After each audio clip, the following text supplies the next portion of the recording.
I have here Jack Posobiec. I know you have been laser focused actually on the CCP's infiltration in America and your background. Tell our audience, what you're seeing from your side. We've seen this since the 1970s. It has been the CCP working with American Wall Street, working with American businesses who later then control politicians. Many families across both sides of the aisle where they use the financial interests in the United States, and then CCP has talked about this, in order to be able to control the United States and lead them by the nose. This ability that the CCP has is shown in the same way that Wen Jiabao or many of the higher cadres of the Politburo would enrich their own families through the use of contracts, through the use of government.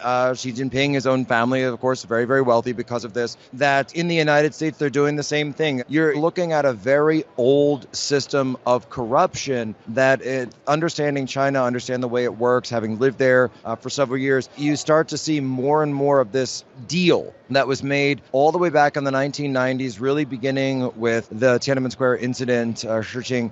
It was the deal between American elites and the CCP was that China would become the manufacturer. 老百姓 would be given nothing. They would be the workers, the slaves, 劳工, all of it. And then it would be the elites in the West who become rich. They provide the financial capital, intellectual property. And in this way, it actually served to weaken both the American people and the people of China, because it only became the elites. And if you look at the actual percentages of the population of China and the membership of the party, it is 1% of the Chinese population.